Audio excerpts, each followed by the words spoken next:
everybody, how you doing? Quick announcement, I'm not going to be here next week. I'm going to see a friend in North Carolina. I'm not going to have a computer, so no brainers. I know, these no-brainers are a vital part of your weekday regimen, but somehow you're going to have to do without me. I'm sure it'll be difficult, but I'll be back April 4th. And I thought, why not do a hodgepodge of stuff today? I'll hit on multiple topics. How about that Kansas State-Xavier game? K-State pulled it out in double overtime. Jordan Crawford and Jacob Pullen were amazing. They were hitting some unbelievable shots. It's the best game of the tournament so far. And we even had Gus Johnson on the call. It was great. And speaking of great, the Jets are going to be the next team featured on HBO's Hard Knocks.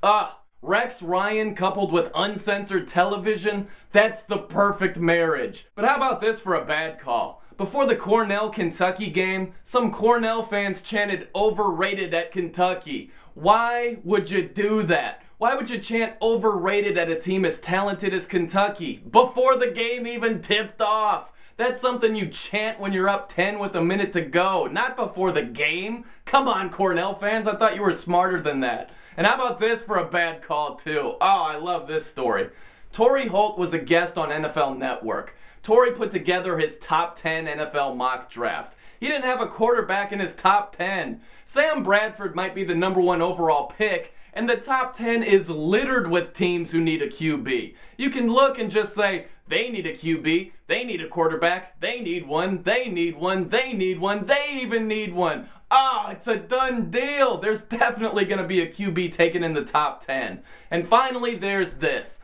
Urban Meyer. Urban Meyer got his shorts all wadded up and yelled at a reporter from the Orlando Sentinel. This kid, Jeremy Fowler, was the victim of Meyer's wrath. He pointed his finger at this kid, said he was a bad guy, and just acted like a complete child. Meyer was upset because his wide receiver Deontay Thompson was taking some heat for a comment he made that appeared in this article. Thompson just compared Tim Tebow to the new Florida quarterback John Brantley. He said, you never know with Tim. You think he's running, but he'll come up and pass it to you. You just have to be ready at all times. With Brantley, everything's with rhythm, time. You know what I mean? A real quarterback. Thompson was being criticized for the real quarterback comment. Meyer went up to Fowler and said, if that were my kid, meaning Thompson, we'd be going at it right now. It's just a complete overreaction. Thompson really wasn't even being critical of Tim Tebow. He was basically saying he was unconventional. But because it's Tim Tebow, it turns into this big deal. Tim Tebow is a lightning rod right now. People are very emotional about this guy. I've done a couple of videos about Tebow. I've said I don't think he's going to be a great quarterback in the NFL. I don't like his long delivery, and I don't think he's very accurate. That's a really bad combination for a quarterback. Some people get bent out of shape. Oh, you're an idiot. You're a moron. You don't know what you're talking about. It's like, wow.